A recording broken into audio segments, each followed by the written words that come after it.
है कि जो नवरात्रि और रमजान ईद का महीना जो है, ईद भी आने वाली है और नवरात्रि भी शुरू होगी, उनका कहना है कि ये अग्री किए हैं कि सड़क पे नमाज नहीं होगी लेकिन छतों पे हो सकती है। लाउड स्पीकर को लेकर सहमति नहीं बनी है। क्या कहना है सर आपका, जो तमाम कोशिशें की जा रही हैं? देखिए, जैसे जैसे उत्तर प्रदेश में 2027 के चुनाव नजदीक आते जाएंगे, वैसे वैसे इस तरीके की घटनाएं, इस तरीके की बयानबाजियां बढ़ती जाएंगी, क्योंकि पिछले 8 वर्ष में भारतीय जनता पार्टी ने विकास के पैमाने पर कोई ऐसा काम नहीं किया है जो उपलब्धि लेकर के जनता के बीच में जाएं।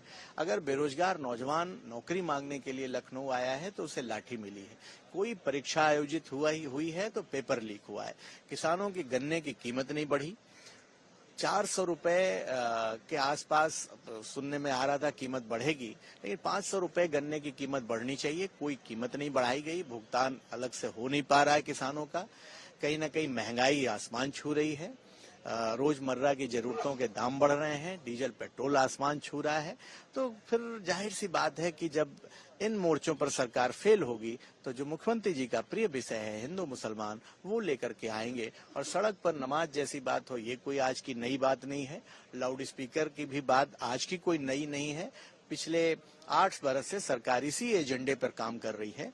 और जहां तक सवाल नमाज का है और सड़क की बात है, तो प्रशासन को कौन चाहता है कि सड़क पर नमाज पढ़े, तो प्रशासन को वैकल्पिक इंतजाम करना चाहिए। और ये अपने देश विविध रंगों से भरा हुआ देश है, हर एक धर्म की आस्था से जुड़ा हुआ और सम्मान करने वाला देश है। इसलिए हम लोग मिल करके, जैसे हमने होली मनाई है, वैसे ही गले मिल करके ईद भी मनाएंगे। और भारतीय जनता पार्टी का ये मंसूबा कामयाब नहीं होगा जो हिंदू मुस्लिम को आपस में वो लड़ाना चाहते हैं। अब जनता समझदार है, इसलिए 2027 का जो चुनाव होगा वो जनता के असल मुद्दों पर, महंगाई, बेरोजगारी, किसानों की समस्याओं पर, जो बेटियों के साथ अन्याय हो रहा है। बलिया में आपने देखा किस तरह एक बेटी की हत्या करके पेड़ से लटका दी गई, अबोध बालिका की। बुलडोजर अम्बेडकर नगर की उस बेटी का भी आपने मार्मिक दृश्य देखा होगा, जिसकी झोपड़ी गिराई जा रही थी और वो किताब लेकर के अपनी झोपड़ी से भाग रही थी। तो ये कहीं ना कहीं जो असल मुद्दे हैं जिन पर उत्तर प्रदेश का चुनाव होगा। बीजेपी के इस कम्युनल एजेंडे पर 2027 का चुनाव नहीं होने जा रहा है। सर, लेकिन आपकी पार्टी के एक सांसद जो कि संभल से ही आते हैं, जियाउर रहमान बर्क, उन्हें लगातार पुलिस से नोटिस मिला है। 8 तारीख की तारीख भी तय की गई है। नहीं, बर्क साहब कोई पहले ऐसे सांसद नहीं हैं।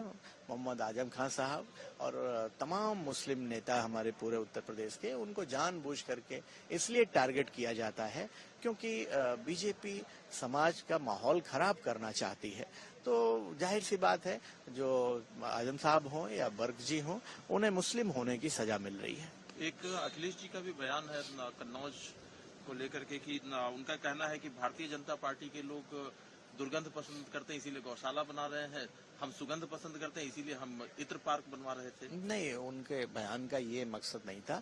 उन्होंने ये कहा कि जो इत्र